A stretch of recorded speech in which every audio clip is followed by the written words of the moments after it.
Hey everybody, this is 6th grade chapter 5 test review, and I will miss seeing y'all in class tomorrow because of weather, but I am going to try to work my way through the chapter the same way that I would in class to just do a quick review for you. And if you have questions, you'll just need to let me know so that I can try to be helpful. All right, so let's get started. The first thing, and you're welcome to move along in your book. I will try to remember to tell you where I am in the book if I am in a specific place in the book. Otherwise, just focus on the problems that we're doing, and then if you need extra practice, find them in chapter 5, okay? All right, so the first thing we're going to work on is least common multiples, LCMs. Remember, the least common multiple is the smallest thing that two numbers will go into. So if I gave you the numbers 2 and 4, and I wanted the least common multiple would be 8. No, I'm sorry, actually, forgive me. The least common multiple is actually 4. And here's why. When we talk about multiples, we're saying what will these numbers go into? Or what are multiples of these numbers, and then what's the smallest one? Okay, I'm going to go ahead and tell you it's almost 9 o'clock on Monday night. I am tired, and so I'm going to make lots of verbal mistakes and probably lots of math mistakes as well, but I will do my best not to.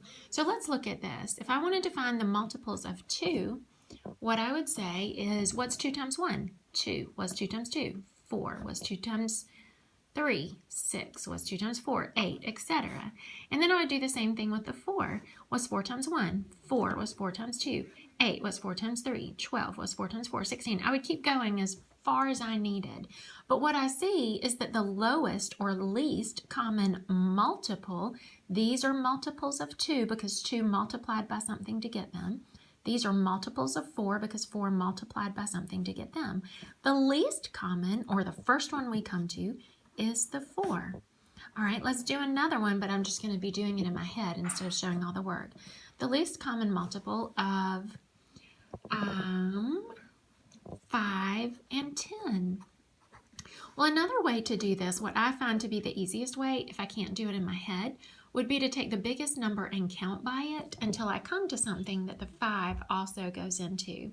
The reason you need to count by the bigger number is because counting by the smaller number is kind of futile because it's going to go into a lot of things that 10 can't go into because it's bigger. So counting by the bigger number makes more sense. So 10, oh look, there's my least common multiple because 5 goes into 10 and 10 goes into 10. All right, so now let's try another one and let me stop having such easy ones. Hold on, let me find something harder. Okay, here's one. 6 and 9. This one will be more challenging. All right, so we're going to count by the bigger number, or you could write them out if you needed to. I'm going to count by the bigger number, 9. 6 will not go into 9, so that's not the right answer. 18. Oh, look, they'll both go into 18. So that's the least common multiple. Let's try one more. Let's see. Let's do this one. This one's going to be trickier because it's 3 numbers, but it's 4, 5, and 8. All right, so I'm going to count by the bigger number, or I could list them all like I did up here. But I'm going to count by the bigger number. 8, no, 5 can't go into 8. 16, no, 5 can't go into 16. 4 could have gone into both of those, but 5 couldn't. And if the 5 can't, then I don't even need to check the 4. All right, 8, 16, 24. Nope, 5 can't go into that. 32, nope, 5 can't go into that. 40, look, yes, 8 goes into 40, 5 goes into 40, and 4 goes into 40. So 40 is our least common multiple. All right, that will be on the test. You're going to want to have a good handle on this. Okay, moving on to another one. Let me get to our next lesson and see where we are. Y'all, I'm going to mute my phone for just a second, which I can't do. I'm just going to need to walk away, and y'all are going to hear me in the background. Hey, are y'all okay? Are you sure?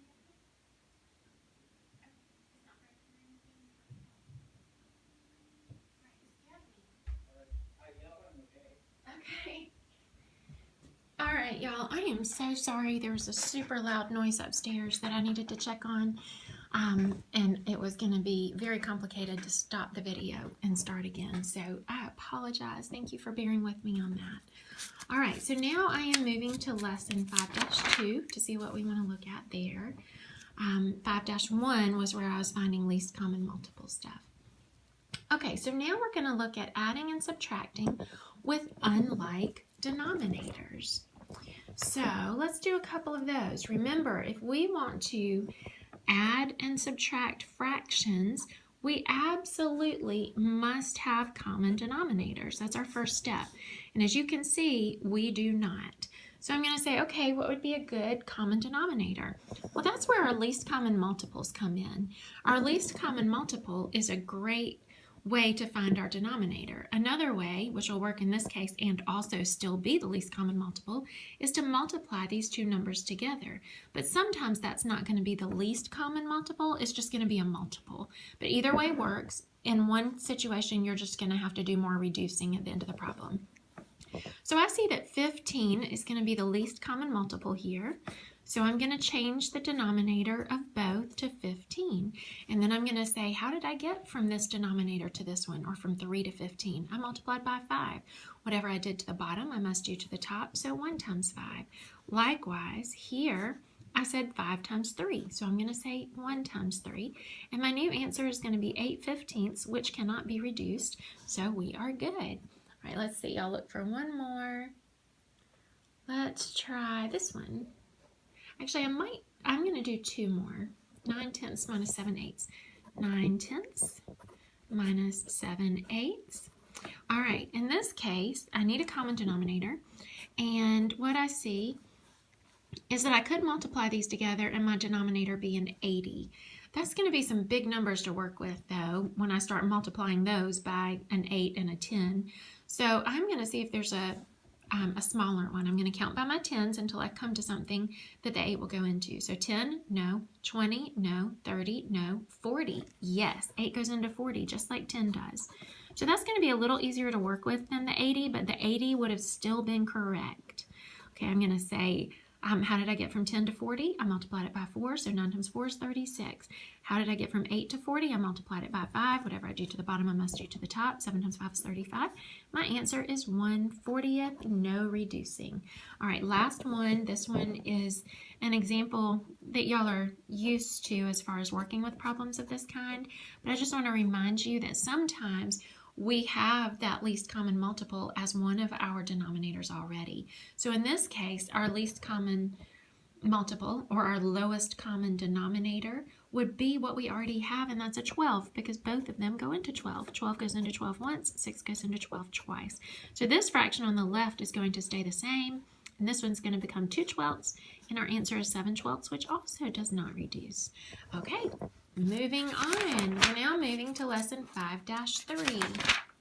I know this will end up taking me more than one video to do, but I just realized that there's something that's not on the test that I think y'all are going to be,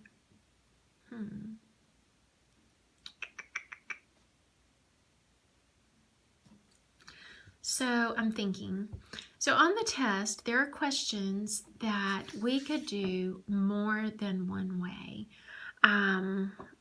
Give me just a second to think through how I want to lead you in that. I think let's try,